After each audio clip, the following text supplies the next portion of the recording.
y bienvenidos al conversatorio virtual ¿Por qué los docentes publican libros de Costa Rica? Este evento ha sido organizado por la editorial universitaria de la Universidad Tecnológica de Panamá y la Universidad de Costa Rica. Saludamos primeramente a las autoridades universitarias que nos acompañan por parte de ambas universidades, así como los participantes de este conversatorio virtual. Pero especialmente saludamos a todos y cada uno de los panelistas y expositores que estarán compartiendo con nosotros sus conocimientos y experiencias. Antes de dar inicio al conversatorio, les solicitamos a los participantes que por favor apaguen sus cámaras y micrófonos para evitar cualquier interrupción dentro de la transmisión de este evento. También les recomendamos que sus saludos, comentarios y preguntas los pueden realizar a través del chat de la plataforma. Hacemos la advertencia que este evento será grabado en su totalidad. Para dar inicio, permítanme presentarles a la moderadora de este evento virtual. Licenciada en Ingeniería Industrial. Tiene un posgrado en Docencia Superior y un posgrado en Alta Gerencia. Posee una maestría en Ingeniería Industrial con especialización en Administración y un doctorado en Alta Gerencia. Inicia su desempeño profesional en el área privada. Posteriormente se desempeña en diferentes cargos en el área gubernamental. Actualmente es jefa de la editorial universitaria de la Universidad Tecnológica de Panamá, además de docente en la Facultad de Ingeniería Industrial. En el campo editorial, para perfeccionamiento profesional, se hace merecedora de una beca otorgada por la Fundación Carolina, con la que realiza pasantía en la Universidad de Salamanca. Es coautora en el libro Gerencia Estratégica de Comparas y ha publicado varios artículos científicos. Con ustedes la doctora Livia Batista de Muñoz. Adelante, doctora. Muchas gracias, Roberto. Buenas tardes a todos los presentes. Me voy a permitir presentar a los distinguidos panelistas que nos acompañan en este espacio que pretende ser una ventana de comunicación y de externalizar experiencias. Profesores de la Universidad de Costa Rica. Primero, al doctor Olge Calderón Arguedas, catedrático del Departamento de Parasitología de la Facultad de Microbiología, investigador del Centro de Investigación en Enfermedades Tropicales, director del Sistema Editorial de Difusión de la Investigación en esta universidad, autor de múltiples artículos especializados en revistas indexadas nacionales e internacionales. En términos de libros, tiene varias publicaciones. Una de ellas, Parasitología General, Elementos y Actividades. Tenemos también a Mauricio Mengíbar Ochoa, director en Historia, docente, investigador en el Centro de Investigaciones Históricas de América Central y actualmente subdirector de la Escuela de Estudios Generales. Es coordinador de la serie de cuadernos de Historia de la Cultura de la Escuela de Estudios Generales de la Universidad de Costa Rica. También obtuvo Premio Nacional de Historia Cielo González Víquez 2018 con su obra Visiones Antropológicas de Viajeros por Centroamérica y México, siglo XIX y XX. Contamos con la presencia del magíster Ernesto Rodríguez Montero, tenor, catedrático de la Universidad de Costa Rica, pedagogo e investigador. Obtuvo su licenciatura en canto en la Universidad de Costa Rica y la maestría en canto en la Universidad de New Orleans. Ha cantado en diferentes países como El Salvador, lo hemos tenido acá en Panamá, Estados Unidos, Italia, Austria, Alemania. Su repertorio abarca obras escénicas musicales, obras sinfónicas e innumerables canciones de arte. Ha sido ganador de concursos internacionales de canto en Perú y Estados Unidos. Además, recibió 2 veces el Premio Nacional del Ministerio de Cultura y Juventud 2010 y 2016. Como investigador, ha realizado trabajos acerca del canto lírico costarricense y ha editado obras a canto y plano de compositores costarricenses. Actualmente se desempeña como profesor, coordinador de la Cátedra de Canto y director de la Escuela de Artes Musicales de la UCR. Tiene múltiples publicaciones, una de ellas, Canciones para voz y piano de Marvin Camaño. La magíster María Laura Arias, profesora catedrática de la Facultad de Microbiología, directora del Laboratorio de Microbiología de Aguas y Alimentos de esta facultad. Tiene un amplio número de publicaciones científicas en revistas indexadas nacionales e internacionales. Una de sus obras, Microbiología de Aguas y Alimentos, Principios y Práctica de Laboratorio. El doctor Javier Tapia Valladares, doctor, actual director del Instituto de Investigaciones Psicológicas de la Universidad de Costa Rica, profesor catedrático de Psicología del Desarrollo, Metodología de la Investigación y Psicología Educativa. Fue galardonado con el Premio Nacional Luis Ferrero Acosta de Investigación Cultural 2019. El libro premiado, Biopoética de la Adolescencia, Identidades, Creencias, Vínculos. Y el doctor Juan Gabriel Monge Gapper, creo que se pronuncia así, si no me disculpa, es parte de los docentes de la Facultad de Ingeniería Mecánica. También tiene sus aportes en cuanto a publicaciones de libros.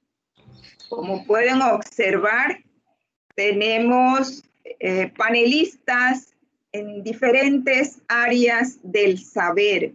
Y con este panel de lujo vamos a tener una conversación bajo 3 rondas.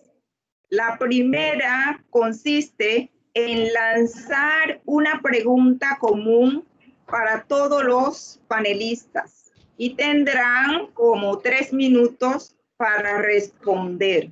La segunda ronda se enfocará en realizarles preguntas individuales a panelistas y otros panelistas pueden participar en esa interacción sobre el tema definido.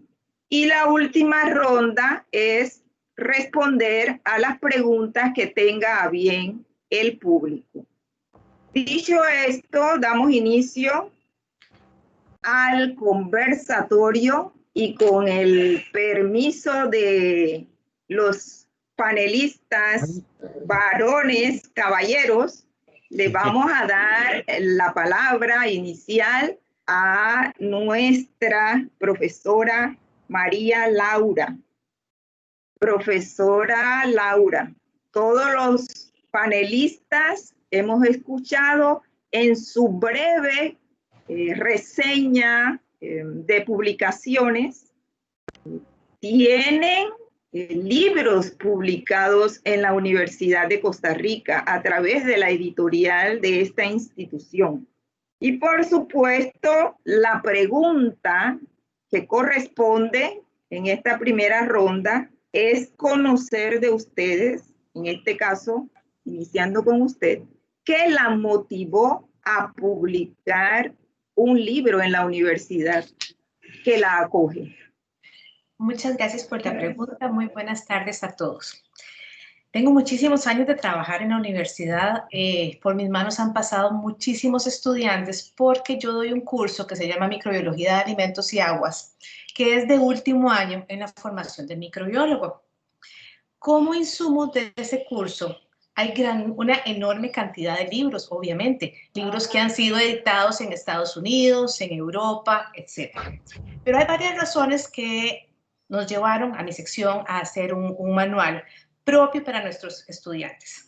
Tal vez la primera razón es que necesitamos un libro tico, un libro costarricense, que cubra lo que nosotros necesitamos y los microorganismos que son más importantes en Costa Rica. Por ejemplo, Estados Unidos desconoce un patógeno alimentario que se llama Arcobacter.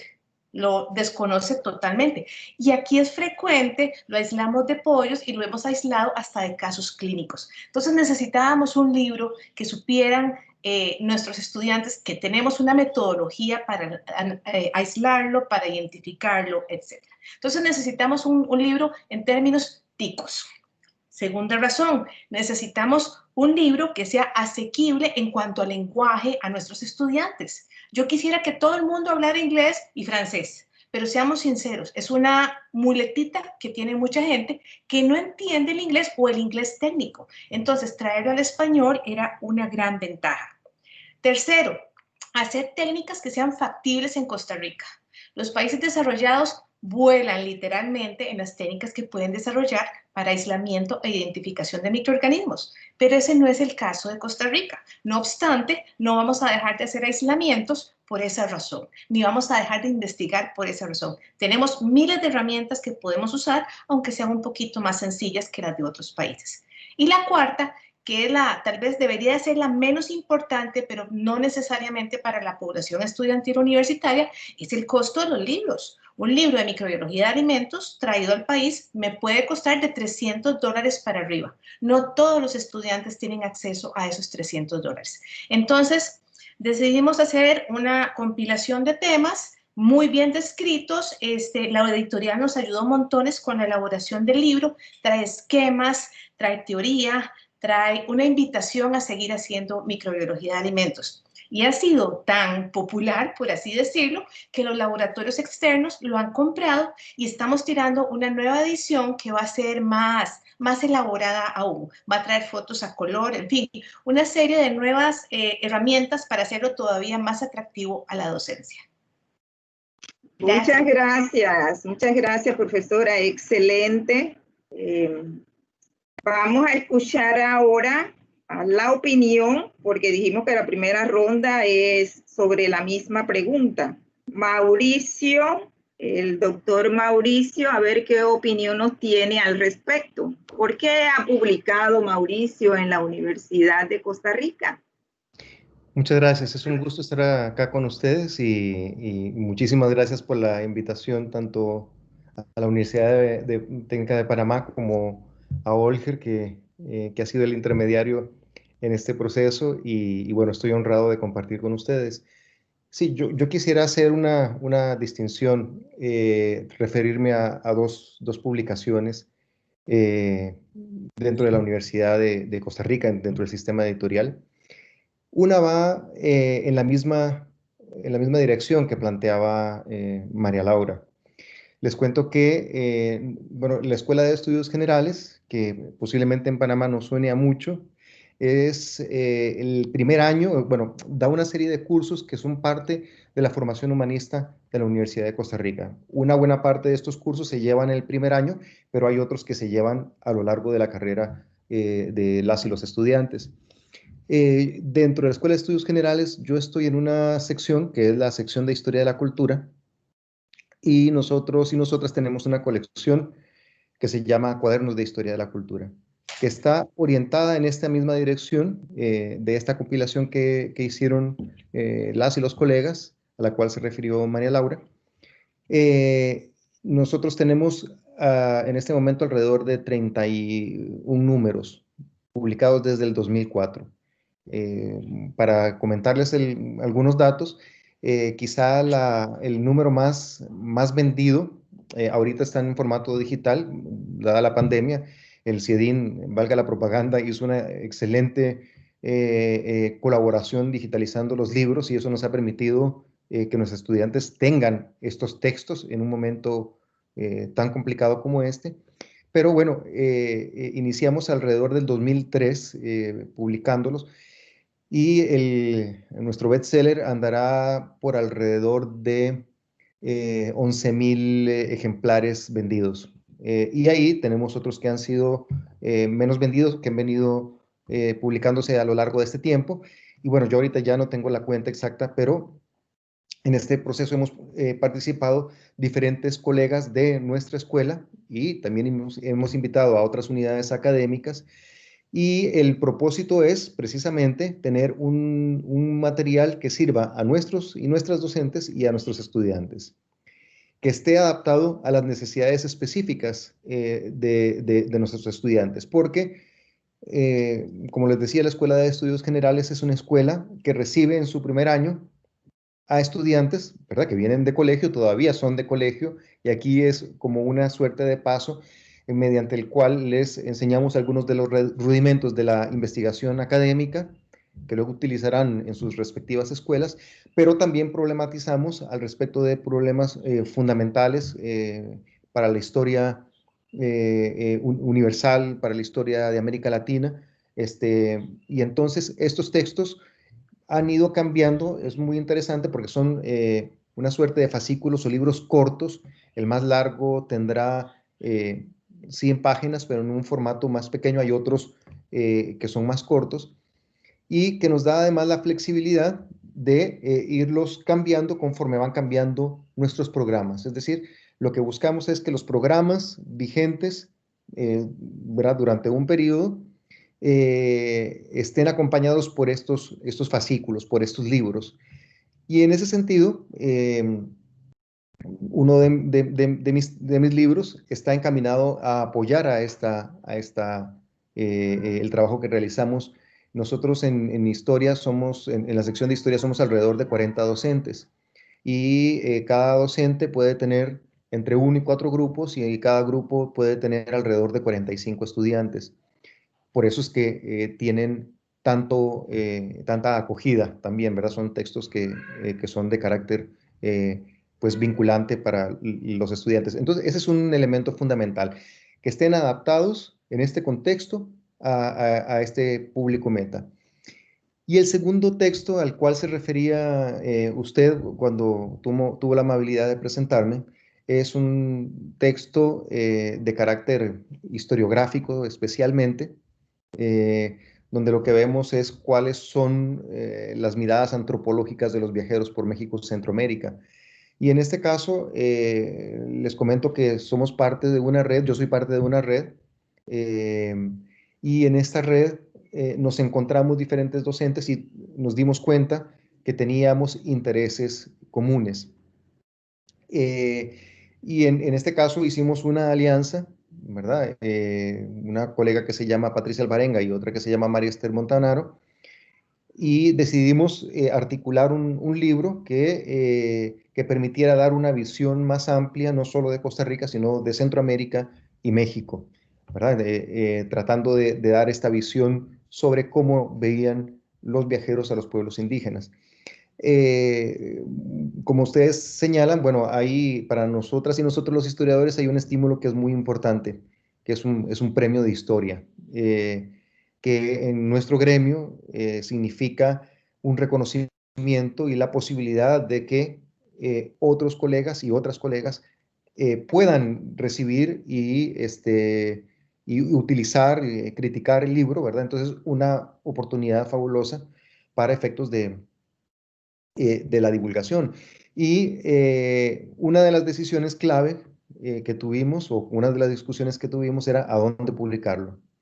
No todas las personas que estábamos en este equipo somos de la Universidad de Costa Rica, pero nuestra primera opción, sin duda alguna, fue la editorial de la Universidad de Costa Rica, porque para nuestros efectos, digamos, en nuestro país, es una de las editoriales más prestigiosas. A nivel universitario, yo creo que, para mi gusto, es la más prestigiosa, es la que tiene mayor trayectoria, tiene un excelente trabajo editorial, y entonces esta fue la decisión, ¿verdad? Hay otras personas que optan por la publicación autogestionada, ¿verdad? Pero no implica todo el proceso, ¿verdad? De una universidad, y eso para nosotros era significativo, ¿verdad? La evaluación por pares, el consejo editorial, y entonces esto nos honra doblemente, es decir, que una universidad tan prestigiosa como la Universidad de Costa Rica nos publique, y luego la posibilidad de esta premiación, ¿verdad? Entonces, esto es un estímulo para publicar en una editorial universitaria, y en particular la nuestra. Eso sería. Muchas gracias, doctor Mauricio. Bueno, las respuestas están enfocadas a generar otras preguntas. En la segunda fase podemos hacer uso de ellas. Vamos a escuchar al doctor Javier Tapia. No, todavía no, es que estoy en un conversatorio. Ahorita me la saco. Doctor Javier Tapia. Buenas tardes. Buenas tardes. La misma pregunta, doctor Javier. ¿Cuál ha sido la motivación suya de publicar libros? Muchas gracias, doña Livia. Bueno, yo trabajo en el Instituto de Investigaciones Psicológicas prácticamente desde el inicio de mi carrera en la Universidad de Costa Rica, y este instituto cuenta ya con 60 años de existencia. Es uno de los primeros, si no el primer instituto que se funda en la Universidad de Costa Rica. Y con este tiempo, con esta trayectoria, pues hemos pasado por diferentes etapas, ¿no? Hubo una etapa en la que la publicación de libros fue muy importante, y en la cual los colegas y las colegas decidieron publicar sus libros no necesariamente en la editorial de la Universidad de Costa Rica. Pero en tiempos recientes, digamos en los últimos 15 años, la dinámica científica de la psicología ha implicado un movimiento muy similar, me imagino yo, a otras disciplinas del conocimiento, un movimiento hacia la publicación de artículos científicos, ¿no? Es como la práctica predominante, porque tiene una serie de ventajas, ¿no? Aunque también tiene una serie de desventajas. En mi caso en particular, yo tenía un material bastante voluminoso que no lograba ver cómo hacerlo pasar como una publicación para una revista científica, porque no le encontraba sentido a fragmentar ese material, que es una posibilidad siempre existente, ¿no? Tomar ese material y fragmentarlo en 4 o 5 artículos científicos. Entonces, a mí me pareció que en ese momento era muchísimo más ventajoso desde el punto de vista de la comunicación del conocimiento, desde el punto de vista de la comunicación de la información de lo que yo había producido, la publicación de un libro. Definitivamente, la editorial de la Universidad de Costa Rica es la editorial más prestigiosa. Así pensaba yo antes de someter mi libro a la consideración de la editorial.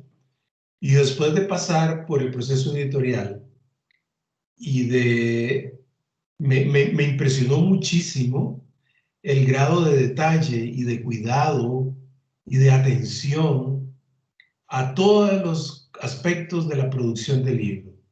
Con lo cual, después de haberlo publicado, estoy más convencido todavía que es una editorial muy seria, que se toma de verdad con un compromiso muy importante la producción de las obras. Y logré, digamos, plasmar de una manera adecuada, como yo quería, los resultados de 4 investigaciones diferentes en un estilo que tratamos de que fuera lo más accesible posible para un público con un nivel de educación media, digámoslo así, media y universitaria. Entonces, ese objetivo se logró. se pudo, digamos, hacer algún grado de comunicación, porque el libro se publica, si mal no recuerdo, en octubre del 2019. Empezamos pues yo empecé a hacer toda una organización, ¿verdad?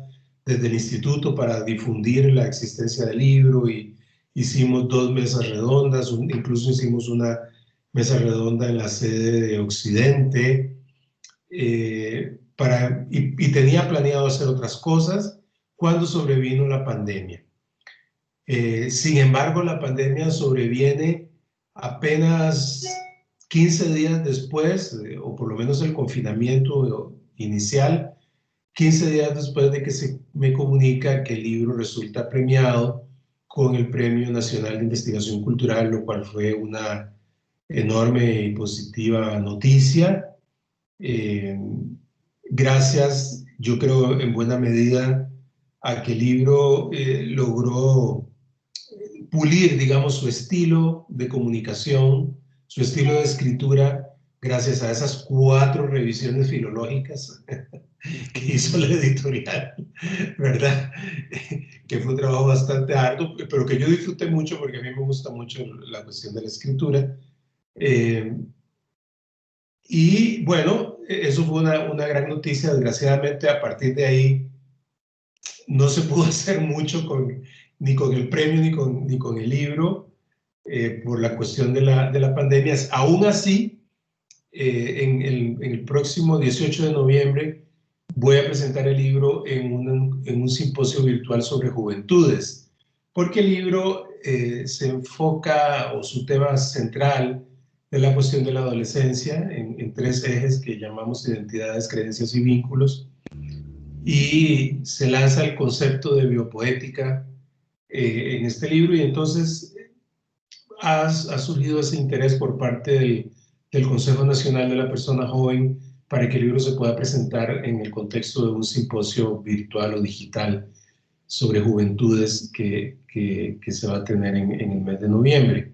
Entonces, bueno, a pesar de todo, algo se ha podido hacer en cuanto a la divulgación, y yo estoy muy contento. Creo que ha sido un buen proceso con la editorial. Por la pandemia no he podido como hacerlo circular más entre el estudiantado, pero bueno, es una tarea que queda para después, ¿verdad? Ha tenido alguna circulación, pero no la deseable. Va a quedar para después, y esas son mis motivaciones para haber publicado con la editorial de la Universidad de Costa Rica, y para haber preferido, al menos en esta ocasión, un libro y no artículos científicos. Lo habitual en mi instituto son los artículos científicos. Y probablemente yo pues tendré que continuar trabajando en la publicación de artículos científicos, pero en esta ocasión era necesaria la publicación de un libro, y tampoco descarto que en el futuro volver a publicar un libro con la editorial. De hecho, tengo una idea ahí, y creo que es muy probable que lo someta a consideración de la editorial en el futuro. Esa sería mi participación. Muchas gracias. Gracias a usted, doctor. Muy atinada su respuesta. Vamos a compartir ahora la misma pregunta en el ámbito del arte con el magíster Ernesto Rodríguez. Sí, primero que todo, buenas tardes, agradecerles a todos los que Buenas tardes. este conversatorio, esta charla, especialmente a don Jorge Calderón. Muchas gracias. Encontrar la respuesta a esa pregunta es escudriñar en el quehacer o esa visión que ha tenido la Escuela de Artes Musicales desde hace 25 años, poco más de 25 años, desde 1994, desde que inició ese vínculo o esa relación o ese contubernio con la editorial de la Universidad de Costa Rica, desde donde se pudo desarrollar o articular todo un proceso que se daba desde desde la investigación, y no solamente investigación, sino que también desde la preservación de los documentos musicales. El archivo histórico musical de nuestra escuela nace en 1993, y es a partir de eso que se genera todo un movimiento, no solamente por preservar, sino que también la investigación y también la divulgación de ese material musical costarricense, muchos de ellos olvidados, ¿verdad? Guardados en algunas bodegas, en algunos espacios ahí en casas de los familiares de compositores. Entonces, a partir de 1993, con la aparición del archivo musical, generado desde una generación, una generación de profesores de la Escuela de Artes Musicales que tuvieron esa decisión de crearlo, liderado por la maestra Samira Barquero, también con la implementación de un centro electrónico de investigación musical con doña Isabel Jeremías, y es ahí que arranca todo este proceso de edición. Digo que encuentro ahí mi justificación porque esa es la razón por la cual siento yo que formo parte de ese grupo de músicos, de profesores de la Escuela de Artes Musicales, que tuvieron esa visión de preservar y además de eso también hacer ese vínculo con la editorial de la Universidad de Costa Rica para también hacer de ese acervo musical que forme parte de la memoria auditiva de las nuevas generaciones. Entonces, como les digo, esa nace de ahí realmente. Yo me siento parte de algo. Yo me tomo la atribución de decir que represento a ese grupo de profesores y a ese deseo también de no solamente hacer de eso algo personal para poder ascender en régimen académico. Es decir, les cuento eso porque yo publiqué el afiche, ¿verdad? En mis lugares ahí donde yo publico cosas, y alguien me puso a la pregunta esa, decía, sí, para subir el régimen académico. Y yo digo, no, qué mal que la gente también tenga esa visión, porque como les digo, la Escuela de Artes Musicales ha encontrado esa articulación de esos tres componentes que les decía: investigar, preservar también a través del archivo, y con ese vínculo de hace 25 años que inició la primera publicación, una obra de Julio Fonseca, La Caperucita Encarnada. Desde ahí pues han sido más de 40 trabajos de edición que se han podido publicar a través de la editorial. Entonces, la razón por la cual yo he hecho el esfuerzo he hecho el esfuerzo porque es muy difícil para uno, porque ahora que estaba leyendo mi currículum y oí el de los compañeros, decía, uy, es un poco tendiente a la parte artística, y para un artista, para un músico, pues lo nuestro es la expresión artística, es cantar, es tocar, es hacer música, y convertir eso en una disciplina, pasar de ahí a hacerlo una disciplina académica, encontrar ese medio para hacerlo, es bastante complicado. Para nosotros los músicos, pues lo nuestro es hacer música. Pero, y muchas veces hemos asumido estos retos editoriales sin tener tiempo asignado para hacerlo. La mayoría de esos productos que les estoy contando, esos más de 40 ediciones, han sido así, simplemente por la motivación de querer formar parte, de hacer patria, dice uno, de hacer de todo el acervo musical algo no solamente para que esté guardado en un lugar, sino que ponerlo al servicio, ponerlo como les digo, en la memoria auditiva, no solamente que se convierta en un libro, sino que forme parte de ese concatenamiento, forme parte de esa uso también. En la Escuela de Artes Musicales, por ejemplo, en la Cátedra de Canto, todos estos productos editoriales que se han hecho acerca de canciones son obras que forman parte del quehacer, de todos los exámenes, de todos los recitales, y eso es lo que hace posible que realmente nuestro acervo musical siga viviendo, porque la letra, la partitura es papel, ¿verdad? Pero ese papel y esa partitura hace editada bajo la rigurosidad ahora ya el panelista anterior, disculpe que no me acuerdo el nombre, hablar de esa rigurosidad con que se realizan las cosas en la editorial, esa devolución que se hace filológica y revise esto, haga el otro. Ayer oía a Camilo Retana, ¿verdad? Decía que él metió un producto para publicar y cuando salió mucho mejor ese producto.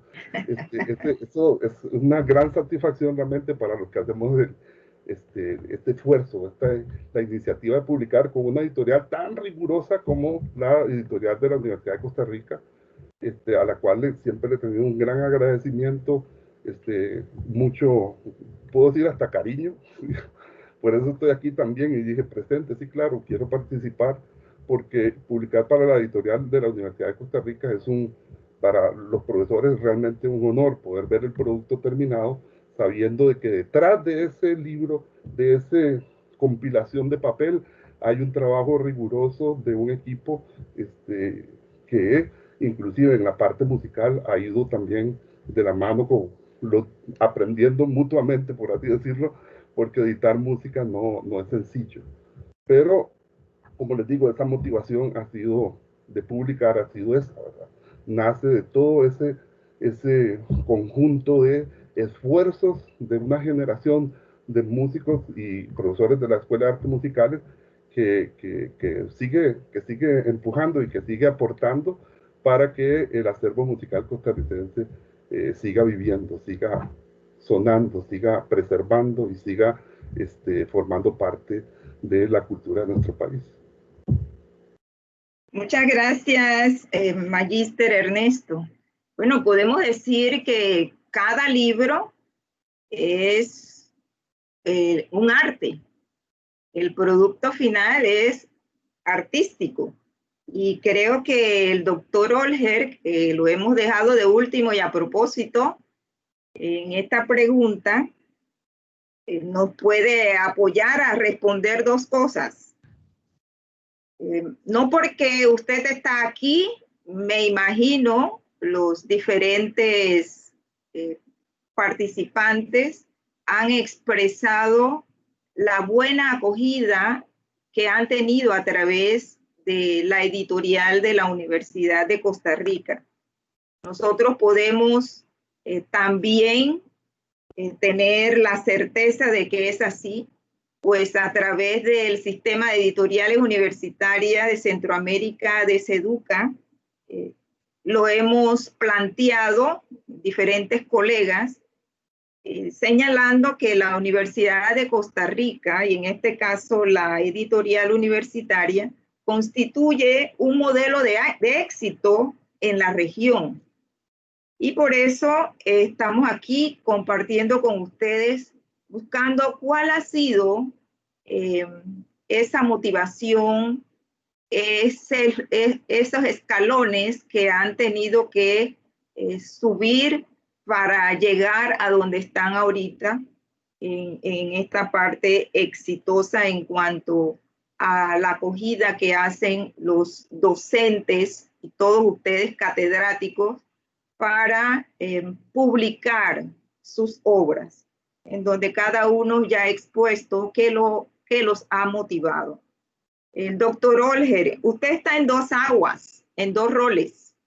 Uno como autor, escritor de libros, nos puede responder qué lo motivó, pero también cómo ha logrado la editorial el que hoy se expresen así los docentes que han buscado el servicio a través de la editorial. Usted representa un ejemplo porque además de ser el director de la editorial, tiene su producto publicado, o sea, practica con el ejemplo. Y eso es muy importante dentro del rol que usted representa como director de esa magnífica editorial de la Universidad de Costa Rica. Bueno, muy buenas tardes, doña Livia. Se nos quedó con Gabriel pendiente. No sé si quiere que continúe o si le damos la oportunidad a él. Juan Gabriel. Juan Gabriel. Ah, bueno, por supuesto, Juan Gabriel, y siendo ingeniero mecánico. Disculpe, Juan Gabriel. Hoy no puede pasar eso, Juan Gabriel. ¿Cuál ha sido su experiencia en el campo de la ingeniería, que es la que acoge también nuestra Universidad Tecnológica? Porque la mayoría se cursa la ingeniería mecánica como la suya, la eléctrica, la industrial, la de sistemas computacionales, diferentes, civil. Y bueno, escuchemos, ¿qué lo animó a usted? Sí, voy a ser muy concreto, primero porque ya estamos a punto de pasar ya a otra etapa del conversatorio, y además porque muchos de los colegas que hablaron antes, pues han hablado muy bien precisamente de lo que motiva a profesores de diferentes generaciones, de diferentes áreas, de diferentes fondos de preparación a la publicación en la editorial de la universidad. Yo me vuelco por más bien agregar a esto, no de manera absoluta, sino como contributiva, a que en el caso de ingeniería, pues los cursos de investigación muchas veces reciben entradas de muchos diferentes criterios de profesores, algunos que se formaron en Europa, otros en Sudamérica, otros en Estados Unidos. Entonces, a la hora de dirigir trabajos de graduación, dan recomendaciones o dan directrices, no solo distintas, sino que en ocasiones se contradicen, y a veces esto se contradice incluso con, digamos, la memoria histórica de la universidad. Entonces, lo que en lo personal me llevó a buscar la editorial es que precisamente ese material que yo elaboré, la primera publicación que yo tuve ahí en la editorial de la Universidad de Costa Rica, precisamente iba a tener el sello editorial de la Universidad de Costa Rica. Entonces iba a ser muchísimo más fácil socializar esas directrices, esas recomendaciones para técnicas de investigación, técnicas de documentación de trabajos en el área de ingeniería. Iba a ser más fácil socializarlo, iba a ser más fácil que los profesores, que los estudiantes lo tomaran como algo aceptable a lo interno de los productos académicos que se tienen que producir en la Universidad de Costa Rica, en términos de su formato, en términos de su estructura, y también un poquito en el sentido de cuál es el orden en que esa investigación tiene que llevarse. Entonces ayudaba, digamos, la motivación fue mucho eso. Algo que tiene sello UCR va a ser más fácil de adaptarse, de aceptar, pues sinceramente de ceder a veces uno tiene una idea muy marcada en cuanto a cómo deben ser las cosas, pero solo porque eso fue la experiencia personal. Tal vez hay que considerar que hay más de una forma válida de hacer las cosas, y lo importante es ser consistente. Y eso es precisamente el mensaje que yo decía que, bueno, ya que nosotros tenemos ideas buenas, ya que nosotros tenemos nuestras normas, nuestras costumbres, hagámoslo también, esa etapa de difusión, hagámoslo también con el sello Universidad de Costa Rica. Eso es lo que quería decir como respuesta a esta pregunta. Muchas gracias más bien por permitirme conversar. Gracias, Juan Gabriel, muy amable. Ahora sí, Olger. Sí, bueno, primero que nada quiero darte las gracias, Livia. Para mí es un verdadero placer estar esta tarde acá. Mi agradecimiento a la Universidad Tecnológica de Panamá y mi agradecimiento a los colegas de la Universidad de Costa Rica que también nos dignan con su presencia en este conversatorio. Voy a tratar de responderte las dos aristas que me planteas. La primera tiene que ver con lo que es la evolución del sistema editorial. O sea, si en estos momentos existe una editorial y existe un sistema de trabajo, eso es algo que se ha gestado a lo largo del tiempo, y esta evolución del sistema editorial ha sido paralela con la misma evolución de la universidad. Pensemos que la Universidad de Costa Rica se funda en 1940 y ya para 1942, sin que hubiese sistema editorial, se hace la primera publicación académica. Esta obra se llama Biología Hematológica Elemental Comparada, de los autores Clodomiro Picado, que es posiblemente el científico más trascendental en lo que es el medio costarricense, y Alfonso Trejo Willis.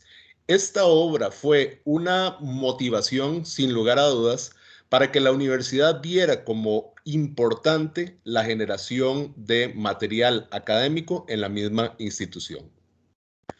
Unos años después, en 1946, también uno de los rectores más emblemáticos de la institución, Rodrigo Facio, propone la creación del primer modelo editorial, que en este caso fue una asociación editorial, y se le llamó Asociación Editorial Universitaria.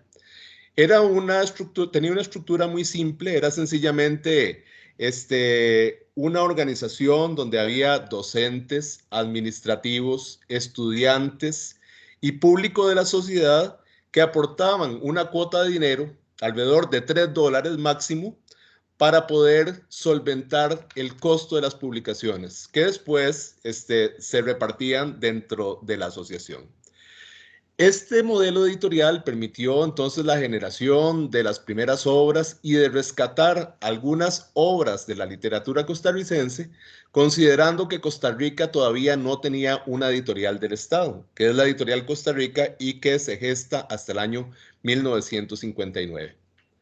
Conforme va evolucionando la universidad, pues se ve que los requerimientos a nivel internacional para poder posicionarse son diferentes, van variando, y para la década del 70, en el tercer Congreso Universitario, se hizo un análisis del sistema editorial y se vio que el modelo de asociación editorial universitaria ya no funcionaba. Así que se creó una nueva editorial, por así decirlo, con otra estructura. Y en esa estructura, entonces, es muy importante de subrayar la designación de un director, la designación de una comisión editorial en que estuviera constituida por representantes de cada área académica y con una representación estudiantil, a la cual luego se le agregó la representación de sedes regionales, y el establecimiento de un reglamento, pero sobre todo dos características para la entidad que han sido fundamentales para poder realizar la labor que hoy se efectúa. Es primero que nada el dotarle de independencia en términos de las decisiones editoriales. Entonces, esto quiere decir que no hay ninguna autoridad, ni siquiera el Consejo Universitario o el rector, que le puede decir a la editorial, usted publica esto o no publica lo otro. O sea, aquí la comisión editorial tiene plenas potestades para decidir qué se publica y qué no se publica.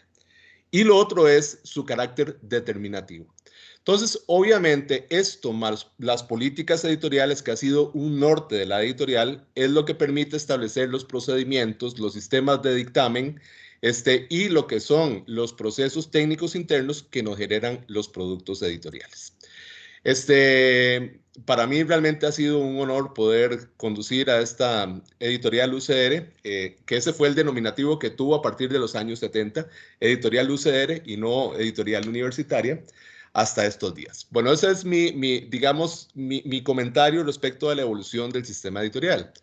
En mi papel como autor de libros universitarios, pues tengo que comentar que he tenido una doble experiencia. La experiencia, digamos, la que es más curiosa, más jocosa, si se le puede llamar así, tuvo que ver con la editorial McGraw-Hill. Entonces, este es un libro, una de las ediciones, en las cuales uno de los capítulos que está aquí incluido, pues es mío, junto con una colega, Adriana Troyo. Y la razón por la cual nosotros llegamos a McGraw-Hill fue sencillamente porque fuimos críticos de los libros de McGraw-Hill.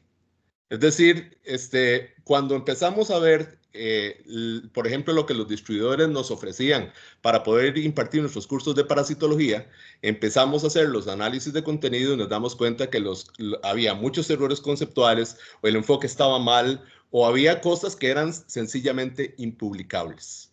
Entonces, nuestro grupo lo que hizo fue que se comunicó con los editores de McGraw-Hill y le dijimos, señores, esto es increíble. Ustedes con el prestigio, ¿verdad?, que tienen como sello editorial, ¿cómo publican estas cosas? Entonces, recibimos una carta de McGraw-Hill y dicen, bueno, si ustedes creen que esto está mal, háganlo ustedes. Y por supuesto que lo hicimos. Ahí conocí yo el sistema editorial de McGraw-Hill, que no tiene nada que ver, por ejemplo, con lo que son las editoriales universitarias y la rigurosidad con que se acogen y se evalúan las obras. Entonces, la otra experiencia, por supuesto, es con la editorial de la Universidad de Costa Rica. Mi área de especialización es la parasitología, así como lo dijo la doctora María Laura. Existen muchos textos que se publican en Inglaterra, en Estados Unidos, que son excelentes, pero que generan limitaciones en términos de lo que es la comprensión de parte de una buena parte de nuestros estudiantes. Y lo otro es que mucho del contenido temático de estas obras no reflejan nuestra realidad. Entonces, los parásitos, por ejemplo, que nosotros encontramos en la región neotropical son diferentes a lo que tenemos en el trópico africano, en el trópico asiático. Entonces, es muy importante darle el carácter local a las publicaciones. Eso por un lado. Lo otro es que este texto es un complemento, entonces, para las labores docentes en el curso de parasitología general. Aquí, pues, dotamos de la parte de Atlas con el material propio y hay actividades que los estudiantes van desarrollando como complemento a lo que es el proceso docente. Así que esta es el enfoque, digamos, en relación a lo que es la producción de libros, que en el caso de una unidad como microbiología tenemos que equilibrar con lo que es la generación de artículos para revistas especializadas, que obedecen a otros objetivos, donde la parte de inmediatez es muy importante. Entonces, la investigación biológica, si uno describe una especie, uno tiene que escribirla ya, porque mañana otra persona en otro lugar del mundo va a estar publicando lo mismo. Entonces, más o menos esa es como mi experiencia, mi doble experiencia. Muchas gracias a todos. De verdad, de mi parte quedo satisfecha. Solo esperar qué preguntas tenga los presentes al final de la jornada. Bueno, señalar, reiterar de que todos ustedes son docentes catedráticos y por lo tanto forman parte de una universidad donde las universidades son generadores de conocimientos. Y no solamente de lo que se quede en el aula o lo que se puede expresar en el aula, sino felicitarlos a ustedes porque lo llevan a un producto tangible, que es el libro. Volcar todo ese conocimiento y, como lo señaló uno de los panelistas, preservar ese conocimiento. Y sobre todo, hacerlo visible, como lo hace la editorial universitaria, y es llevar todo ese conocimiento hacia la sociedad. Es parte de los objetivos de una universidad y sobre todo pública. Yo estuve mirando el reglamento de régimen académico y servicio docente de la Universidad de Costa Rica. En el artículo 14, señala que la categoría de catedrático representa la mayor distinción que puede alcanzarse en la Universidad de Costa Rica, igual en la nuestra. Pero la pregunta ahora, y no sé si señalamos quién o alguien desea responderla, solo se otorgará a quienes hayan demostrado excelencia académica. Dentro de esos requisitos y de lograr esa máxima distinción de catedrático, los lleva a ustedes a seguir publicando libros, publicando artículos científicos, o cuando ya logran esa categoría, ya se difumina ese interés, esa motivación. No sé de quién de ustedes podría apoyar a esa respuesta.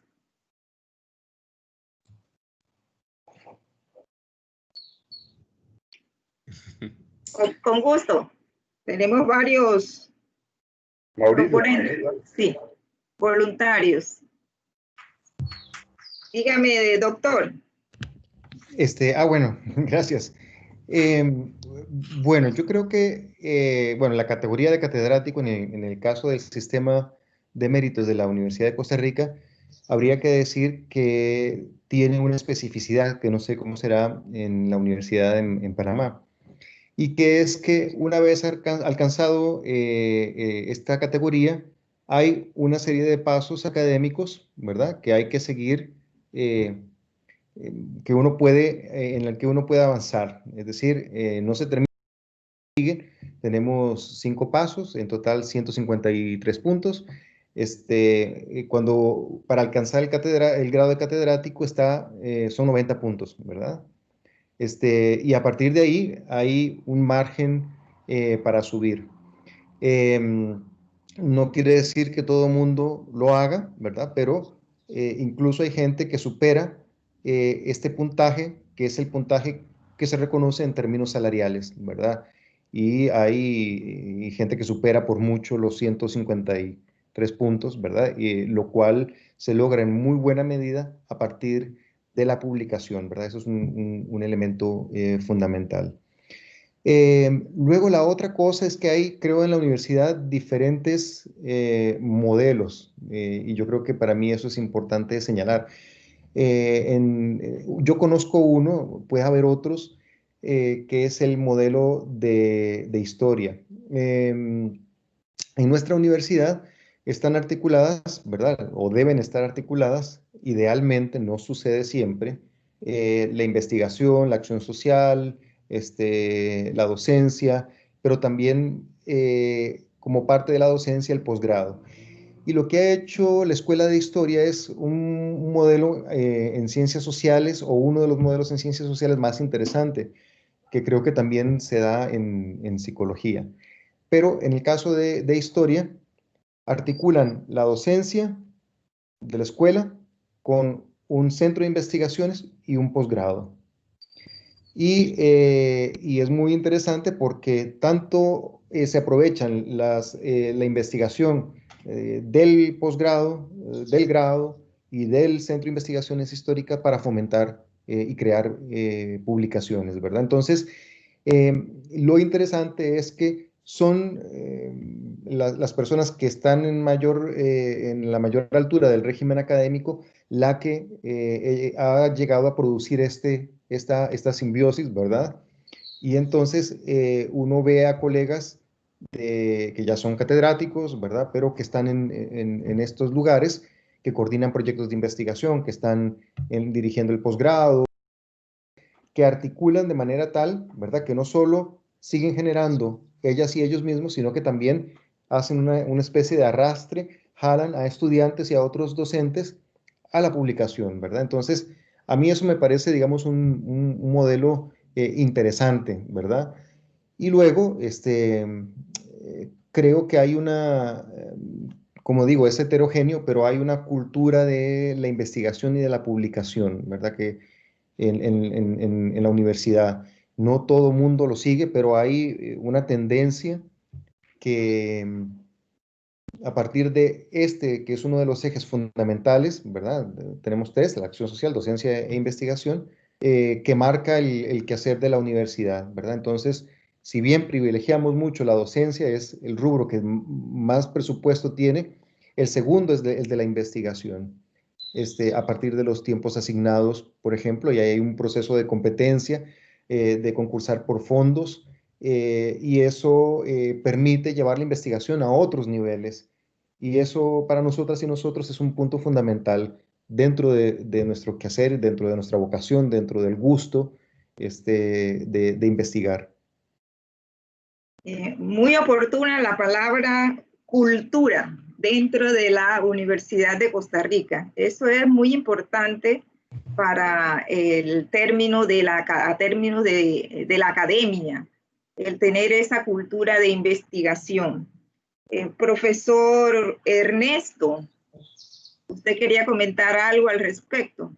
Sí, bueno, atendiendo a la consulta, pues sí, el hecho de poder ascender en régimen académico es una motivación que siempre está presente, ¿verdad?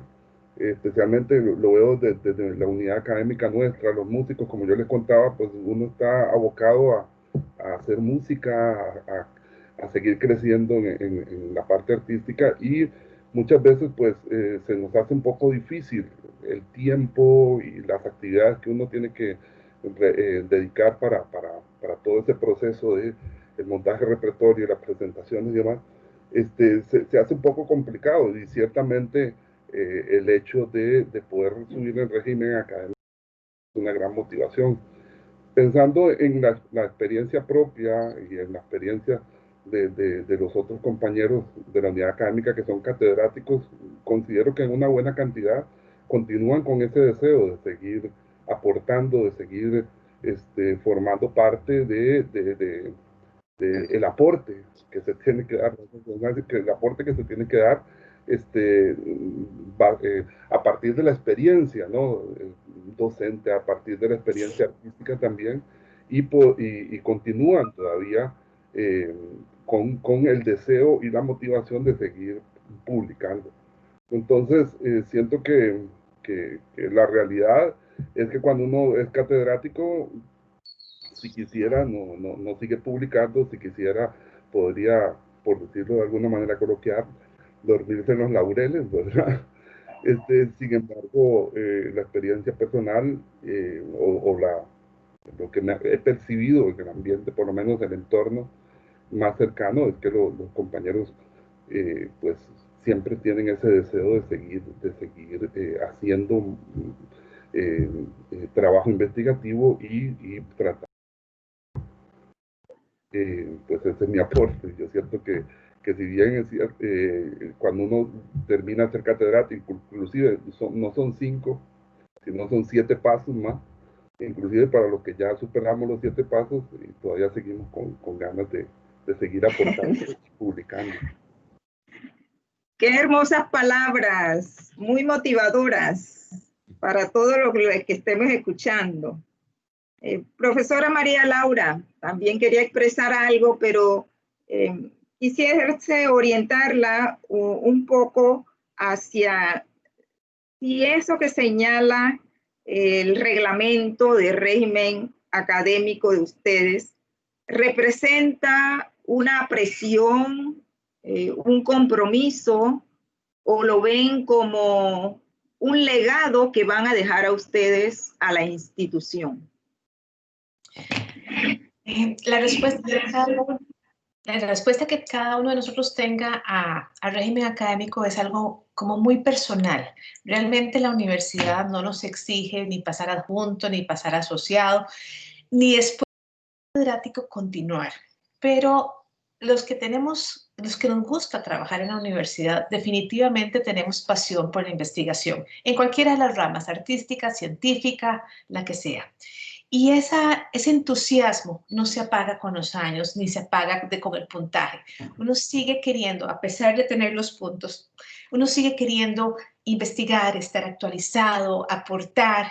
El escribir es como una característica que va creciendo con uno, porque mis compañeros no me van a dejar mentir que las primeras veces que publicamos seguro no nos devuelven porque es un desastre, pero vamos aprendiendo y lo vamos disfrutando, y eso es como un entusiasmo que uno sigue teniendo a pesar de tener los puntos, a pesar de haber llegado al techo, pero el descubrir todos los días algo y el querer aportar a la sociedad, a nuestro país, ojalá en América y al mundo, eso no se apaga con los años. Entonces, yo creo que es algo que continuamos independientemente del reglamento, e independientemente, es más, conozco mucha gente que dice, no, yo no busco puntos, pero me gusta hacer esto. Y la editorial en ese sentido nos motiva a seguir adelante porque sí representa, como dijeron los compañeros, un challenge el poder llevar un libro a la editorial y que salga con el sello editorial UCR. Entonces es algo que de verdad no se acaba con un reglamento ni con un puntaje, sino que es algo propio de cada uno de nosotros que traemos ese entusiasmo por la investigación. Muchas gracias. La felicito, profesora. De verdad que son palabras alentadoras. ¿Puedo decir algo? Sí, cómo no, doctor Javier, con mucho gusto. Tal vez a contribuir coincido con lo que ha planteado tanto Mauricio como María Laura. Coincido en que hay una importante motivación en la mayoría del personal académico de la universidad. En el caso de nuestro instituto o en el caso de los centros e institutos de investigación, la gran mayoría o todos los proyectos de investigación son sometidos a la Vicerrectoría de Investigación. Y ahí, ya sea que concursen por fondos ordinarios o que concursen por fondos extraordinarios o que concursemos por fondos internacionales, generalmente está la obligatoriedad de realizar una publicación científica, ¿verdad?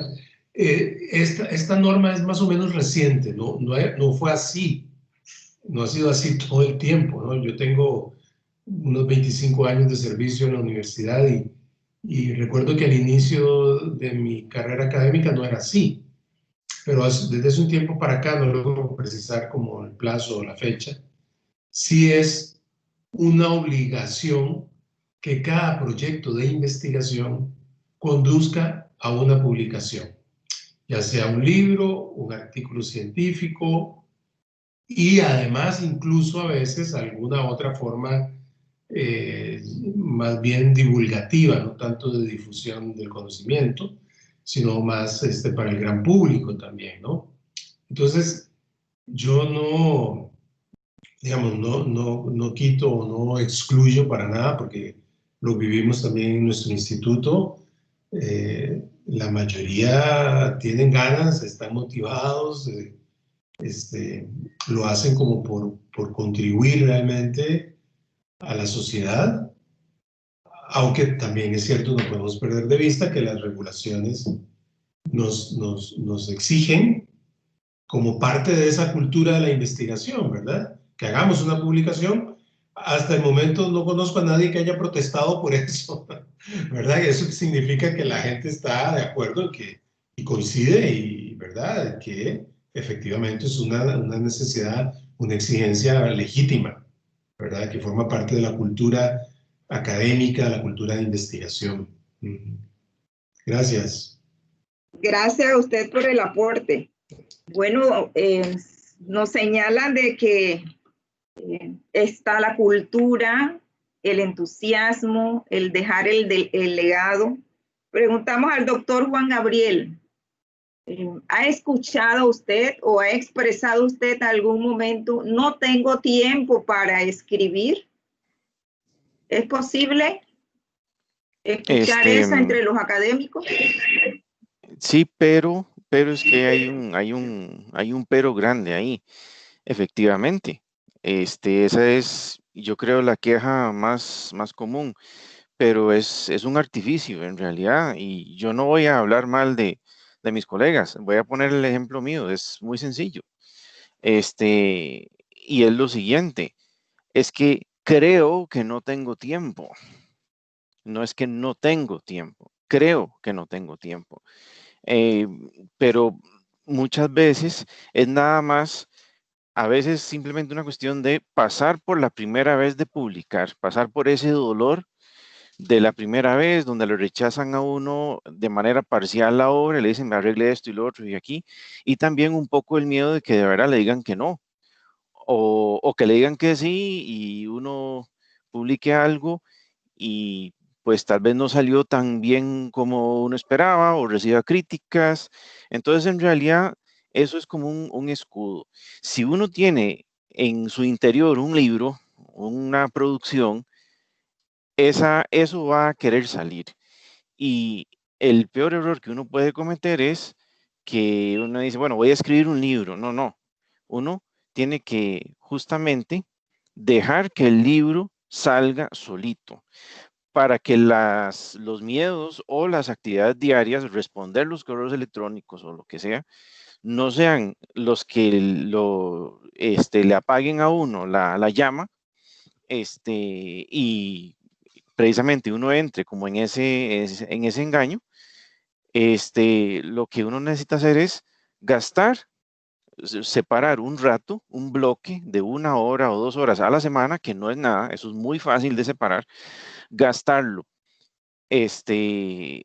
en algo que es de su interés, no porque me obliga el instituto, porque necesito cumplir con un requerimiento, de manera que ese tiempo, aunque sea poquito, apenas 1 o 2 horas a la semana, va a ser tal que con el tiempo ya ese material que uno tiene adentro va a salir. Y una vez que uno pasa por la primera, segunda vez que uno publica, ya de pronto se convierte en lo que decía varios de los colegas anteriores, se convierte en una costumbre, ¿no? Yo quiero seguir con esto. Entonces sí, es una excusa, pero es una excusa autoimpuesta. Claro, uno está muy ocupado, uno tiene sus lecciones, uno tiene que cumplir con la obra administrativa, pero también muy despacito, muy a poquitos, uno puede producir algo grande o a veces incluso la gente tiene ya algo listo. Hay notas de curso que yo he visto de colegas que donde yo las veo dice, pero esto es un libro.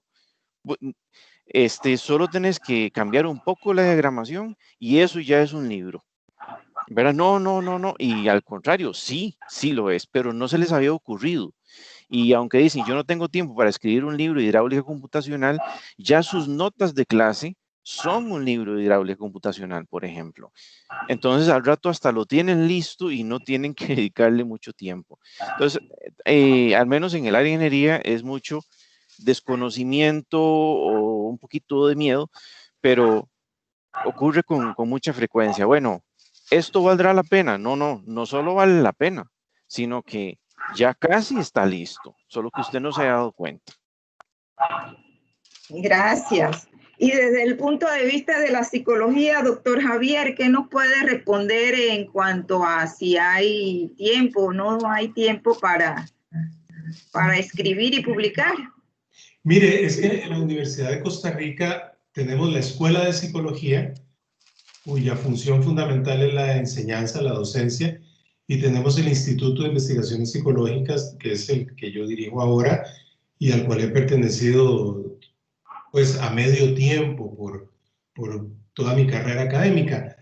Y nosotros tenemos lo que llamamos en la UCR asignada para realizar investigación, medio tiempo. Entonces,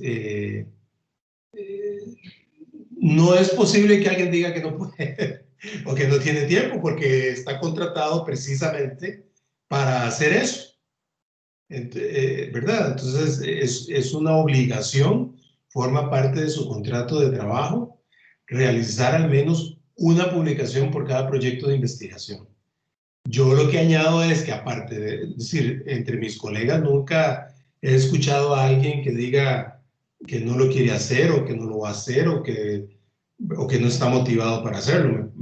Me parece que a todos y todas las colegas que he conocido en el instituto y que forman parte en este momento del instituto, tienen mucha motivación para hacerlo, aparte de que están obligadas y obligados, ¿verdad? Porque es su función, están contratados como investigadores y es su función realizar la investigación y llegar al momento final de comunicación de los resultados que obtienen, ¿verdad? Entonces, por las dos vías es algo que para lo cual forma parte de la cultura, eso insisto yo, ¿no? Que lo mencionó tanto María Laura como Mauricio. Muchas gracias. Bueno, esta respuesta me genera a mí una pregunta, y es que todos los libros son productos que al final representan un legado para nuestra institución. Desde este punto de vista, me gustaría escuchar al doctor Olger. ¿Qué representa para la institución el publicar en términos del ranking o de la acreditación de la institución?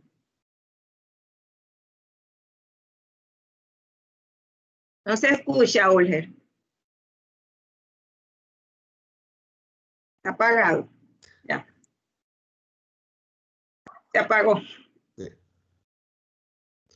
Bueno, tal y como se ha comentado acá, si nosotros pensamos en una producción intelectual derivada de la docencia o derivada de la investigación, si esta producción nosotros no la llevamos a un producto, llamémoslo libro o llamémoslo artículo, o sea, esto es sencillamente como si no existiera. O sea, es un esfuerzo que ha consumido recursos, que ha consumido tiempo y que no ha generado absolutamente nada. Entonces, hay un principio ético en el cual si nosotros recibimos recursos y estamos siendo pagados para realizar una labor en términos de las funciones fundamentales de nuestra institución, es nuestro deber generar cosas que se plasmen. Obviamente, cada publicación, llámese artículo científico, llámese libro, va a representar un adendum para cada uno de los currículas de las personas que conformamos la institución.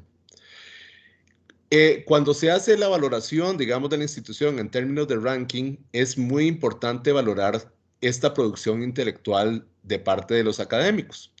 Por ejemplo, hay una entidad conocida como Webotronics que genera un ranking de los investigadores a nivel país. Entonces ahí se le da un puntaje, ¿cómo se llama? A los investigadores, a los 100, digamos, investigadores con mayor producción. Entonces, obviamente, qué porcentaje de estos esté ligado a la institución representa un indicador importante para poder rankear a la universidad.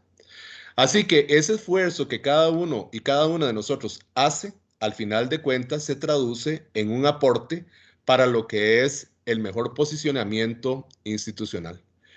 Esto es algo, digamos, muy importante a considerar porque algunas veces pensamos que solamente debemos orientar nuestro esfuerzo hacia lo que son artículos especializados en revistas, pero los libros también son importantes. De hecho, el impacto de los libros, por lo general, se mira mucho tiempo después que el de los artículos científicos, porque obedecen a objetivos que son diferentes. En uno está la parte de inmediatez, como les comentaba anteriormente, pero lo otro es el legado y el impacto social. Y en ese sentido los libros son fundamentales. Si nosotros tenemos que dialogar estratégicamente con otros sectores del país, con el gobierno, con ministerios, los libros son las principales cartas de presentación porque estos tienen un impacto que va a modular a la sociedad, la cultura, en pro del mejoramiento. Bueno, yo creo que todos coincidimos en eso, del aporte que hace cada académico, cada investigador, al ser público ese conocimiento generado dentro de las universidades. Y nuestras autoridades deben tener presente eso, la importancia de que ese conocimiento se traduzca en un producto final que sea tangible o bueno, o si no en el formato electrónico, pero que se divulgue y que llegue a la sociedad, porque para eso estamos nosotros en una universidad, para proveer conocimiento. Otra pregunta que ya, bueno, casi terminando, que deseo presentársela a ustedes también. Si han tenido alguna experiencia como escritores de satisfacción con sus estudiantes, ¿qué han percibido como docentes, escritores, el tener o que ellos tengan a un docente autor del texto de la asignatura que les están dictando? ¿Quién podría expresar algún comentario al respecto? Mauricio o Juan Gabriel. Ajá. Adelante, Mauricio, si quiere empezar. Le cede la palabra a Juan Gabriel. Por favor, Juan Gabriel, adelante. Muchas gracias, Mauricio, muy gentil. No podría hablar de mucha experiencia de primera mano, pero sí podría hablar de la experiencia que han disfrutado colegas de la facultad.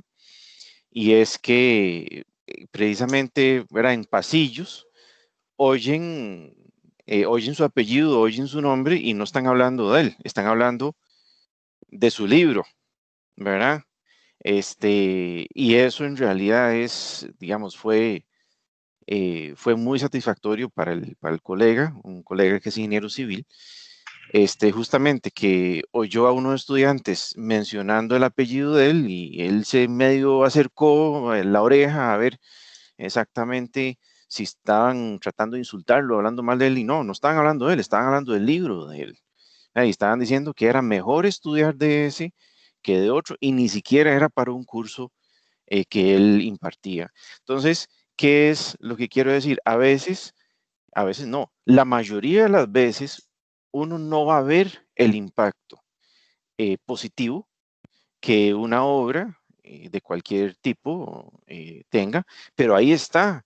Y puede ser que produzca un efecto a largo plazo, puede ser que inspire a alguien a estudiar con más profundidad o investigar con más profundidad en ese tema, a sacar un posgrado fuera del país, pero uno no lo sabe. Entonces, esas poquitas veces en donde uno tiene la suerte de verlo, es justamente, como decir, una probadita, una señal de que sí vale la pena y hay mucha gente que lo va a usar como una herramienta. Va a haber algunos que se van a sentir inspirados y justamente por esos poquitos que se van a sentir inspirados es que vale la pena generar el material. Por otro lado, una cuestión anecdótica, personal, es que en el caso de la escuela donde yo trabajo, hablan del apretando tuercas, ¿verdad? Que es una parte del título del manual. O sea, no usan el nombre. Y de hecho, yo prefiero que sea así. Yo prefiero que no hablen del autor, prefiero que hablen del contenido.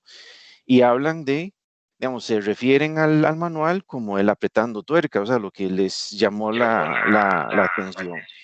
Entonces es otra cosa bonita, o sea, donde uno oye que están hablando del tema, donde uno oye que están hablando del contenido por encima de la persona, pues eso también es fabuloso porque están más preocupados, más interesados en el contenido que en quién fue el autor o no. Esa es, esa es a mi parecer, una de las cosas más satisfactorias, o sea, que estén concentrados en el contenido y sí, agradecidos con el autor, pero concentrados en el contenido, o sea, les enseñamos algo, les inspiramos. Muy bien, muchas gracias. ¿Y Mauricio qué opina? Quería compartir. Mauricio. Ahí estoy, sí. Ajá. Pues sí, para mí ha sido muy satisfactorio, la verdad. Yo creo que hay una satisfacción en doble sentido. Yo les quería mostrar este texto, que es uno de los que yo les decía, que se llama Para escribir la historia, que introduce a nuestros estudiantes ¿verdad? En la materia en que estamos, ¿verdad? De manera accesible. Y en el segundo semestre me he topado a estudiantes que estuvieron con otros profesores de historia que les pidieron que leyeran el libro y que ellos tienen la generosidad de hacérselo saber a uno.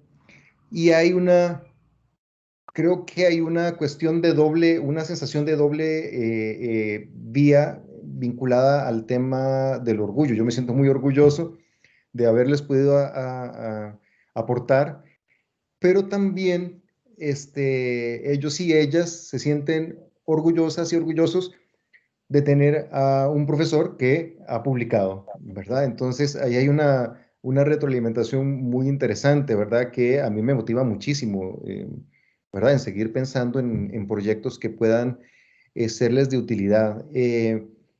Porque de alguna manera, cuando uno es autor, de alguna manera también está autorizado, ¿verdad? En la lógica de la academia, es una persona que tiene alguna autoridad, ¿verdad? En un tema. Y entonces, el respeto que ellas y ellos expresan a partir de esa dinámica propia de la academia, es muy satisfactorio.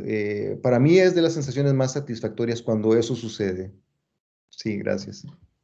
Claro, me imagino, da estatus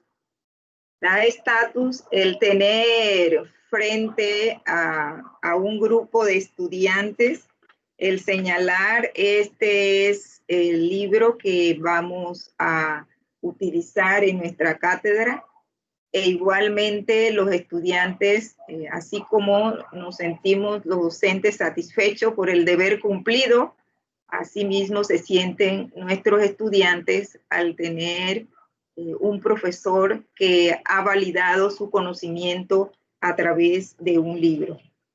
Ahora tenemos a Armando, ya terminamos con esto, la segunda fase, y entramos a la tercera y última. No sé si tenemos alguna pregunta, Armando, del público. Gracias, doctora Livia. Ante todo, bienvenido a los panelistas de Costa Rica. Sí, hay uno que me escribieron acá aparte. Dicen, para esto creo que va dirigido a Jorge Calderón, si la editorial de Costa Rica publica libros en acceso abierto, ya entraron en la parte de ese acceso abierto, nos comenta Calderón. Sí. Bueno, es una pregunta importante en el contexto actual. La editorial de la Universidad de Costa Rica, cuando publica una obra, hace una inversión en lo que se llama la preprensa y costos de impresión. Es decir, no solamente es recibir la obra y evaluarla, que esto tiene un costo, sino que lo que es la parte de revisión filológica, y tal como decía Javier hace un rato, o sea, a veces es más de una revisión filológica, todo esto cuesta, hay que hacer un proceso de diagramación que también tiene sus costos. Entonces, en nuestro sistema, cuando una obra se publica, se espera que exista un reembolso, por lo menos de los costos de inversión. Cuando este reembolso sea dado, la editorial tiene la potestad o la facultad para poder liberarla, por así decirlo, y publicarla en acceso abierto. Hay algunas otras obras para las cuales existe algún contenido presupuestario que ha sido gestado, por ejemplo, a través de un proyecto de investigación. Entonces resulta que cuando el proyecto se formula o cuando se otorga el financiamiento, hay un rubro que dice impresión. Entonces, en estos casos, es esta inyección ¿cómo se llama?, de recursos económicos sobre la propuesta, da la posibilidad a los autores también de que la obra sea publicada en acceso abierto. Así que esto es algo, digamos, muy importante. Desde un punto de vista editorial, para una editorial también es prestigioso el poder ofrecer a la sociedad obras en acceso abierto. Esto también es parte del ranking que nosotros gestamos en lo que es el mundo editorial cuando publicamos este tipo de obras. Excelente, una nueva experiencia. No sé cuántas universidades a través de sus editoriales estarán experimentando esta modalidad, pero tal como lo señala el doctor Olger, en cierta manera impulsa el prestigio de nuestras universidades. Bueno, tenemos que agradecerles a ustedes el brindarnos este espacio. Sabemos que ya nos pasamos la hora y media, estamos casi rayando, pero que ha sido de gran provecho. Las estamos grabando para los que no han podido participar, porque nosotros en este periodo los docentes están dictando clases, pero se sube a la plataforma y allí queda permanente para todos los administrativos, investigadores que pudiesen tener el acceso a esta información. En base al título de este conversatorio, ¿por qué ustedes o los docentes de la Universidad de Costa Rica escriben, publican libros en sus universidades? De lo que pude hablar de cada uno de ustedes, podemos señalar el buscar contenido nacional, el que el libro sea asequible a los estudiantes, profesores, que otros colegas puedan hacer uso de esa bibliografía. La satisfacción de trabajar en equipo, de compartir saberes, es muy importante. La confianza que da la editorial universitaria, ese apoyo constante en este proceso de publicación y el que el libro tenga el sello editorial de la editorial de una universidad significa prestigio. La necesidad de preservar el conocimiento, el que no dejemos un legado a nuestras universidades. Hacer patria, me gustó esa frase. Y bueno, la editorial universitaria brindando, como señala el doctor Olger, todo el apoyo en ese modelo exitoso de la Universidad de Costa Rica. Es muy importante para lograr productos exitosos y de calidad que llevemos a nuestra sociedad. Estamos los docentes e investigadores comprometidos con nuestras sociedades de llevar el conocimiento y hacer público el mismo. Con esto entonces damos por terminado esta sesión que ha sido de mucho provecho para nosotros y ojalá que se pueda repetir en un tiempo no muy lejano. Gracias a todos ustedes. Abrazos. Muchas gracias. Muchas gracias.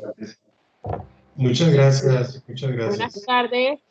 Para que enciendan todos la cámara.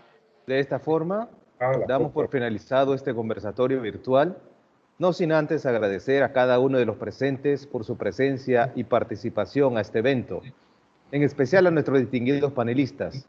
Felicitamos a la doctora Livia Batista de Muñoz y a su equipo de trabajo bajo su jefatura en la editorial universitaria de la Universidad Tecnológica de Panamá por la organización de este evento virtual.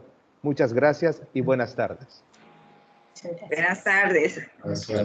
Gracias. Esperamos un momentito para que nos tomen la foto de rigor. Un momentito.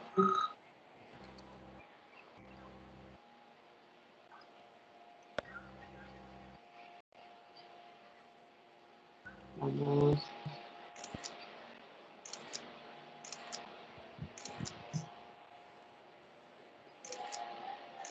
Muchas gracias. A usted. Abrazo a todos. Cuídense. Buenas Bueno, tardes, saludos, igualmente. muchas gracias. Chao. Chao, gracias. Hasta luego. Gracias, doctores, magísters, Olger. Un placer siempre escucharles. Igual, Livia. Hasta luego. Jessica. Gracias. Estamos en comunicación. Con mucho gusto. Gracias. Muchísimas gracias. Y estamos comunicándonos entonces. Hasta luego, Armando. Cuídate, Jessica. Muy amable. Hasta luego. Bye. Gracias, Ixel. Roberto, igual. Ixel, Roberto, muchas gracias. Saludos. Doctor Hassel. También. Listo, profesora. ¿Pa? Gracias. Hasta luego. Hasta luego, jefa. Voy a cerrar. Chao. Sí. Chao.